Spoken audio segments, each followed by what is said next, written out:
لەم ڕۆژە پیرۆزەیە سەرەتا دەست پێکەین کار و چالاکیەکانمان بەستێژ و دەست بە کار و چالاکیەکانمان بکەین. سەرپەرشتیاری گشتی کۆمەڵگەی پەروەردەی مارگرێت دکتۆر تەها ڕەسوول وتارێکیەیە با بفەرمێت بۆ پێشکەشکردنی وتارەکەی. بە چەپڵەیەک با پێشوازی لێ بکەین. بناوە جگەرگۆشەکان، خوشکان، دایکان، مامۆستا بەڕێزەکان، بەڕێوەبەری پەروەردەی کۆمەلگای پەروەردەی مارگرێت بەخێر بێن، بەخێر بێن، پیرۆز بێ، شەکاوە بێ، بەرز بێ، نیشتیمان خاکمان ئاڵامان. 238 ساڵ لەمەوبەر 238 ساڵ لەمەوبەر لە سیتەک لە قەڵات شوالان مێرنشینی بابان کچێکی جوان و نازداریان هێنایە دنیاوە و لەدایی بوو ناویان نا سلێمانی.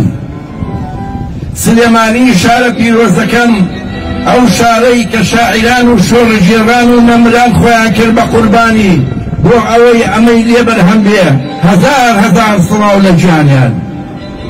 مامۆستایان، قوتابیان، شاری سلێمانی ئەو شارەیە کە شێخ ڕەزای نەمر ئەفەرمێ لەبیرم دێ سلێمانی، لەبیرم دێ سلێمانی کە دارولموڵکی وابان بوو، نە مەحکومی عەجەم نە سوفرەکێشی ئالی عوسمان بوو.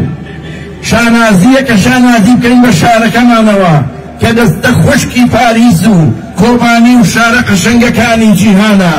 جێگەی شانازیەوە بیری بهێنینەوە کە سلێمانی یەکەم شار بوو لە شارەکانی کوردستان و ڕۆژهەڵاتی ناوەڕاست کە یەکەم چاپخانەی لێ دروست بوو، یەکەم گۆڤاری لێ لەدایک بوو، یەکەم شۆرشی شاری لێدایک بوو. بە خۆڕایی نییە ئێمە خاوەنی ئەو قوربانیە گەورەیەین کە یەکەم ئافرەت لە دوای ژاندارکەوە لە پاریس یا لە فەڕەنسا یەکەم شەهیدی کچماندا بە ناوی ئەختەری ڕەشۆڵ.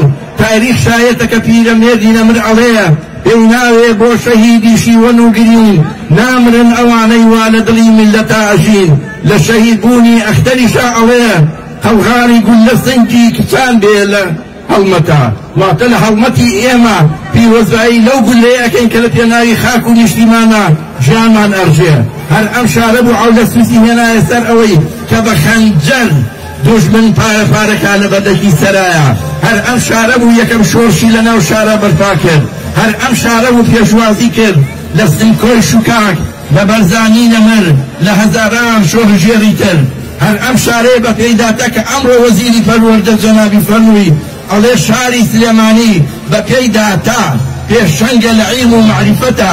لەبەر ئەوە شوێنی خۆیەتی بڵێین ئێمە هەمومان مربوطە حیاتمان بە خاک و بە شار و بەهینێکەوە بە قوربانی خۆڵ و خاشاشی ئەبین و کەسیشمان ناژین بەبێ سلێمانی. جارێکی تر پیرۆز بێ، بەرز ڕایگرن ئەم شارە، پاک و خاوێنی بکەن، چونکە هیچ شارێ نابێ بە شوێنی خۆمان، هیچ شتێکی کەس نابێ بە نیشتیمانی خۆمان. بژی کورد، بژی کوردستان هەر بمێنن بۆ نیشتیمان. خواتان لەگەڵ کاتێکی خۆش پیرۆز بێ، پیرۆز بێ، پیرۆز بێ.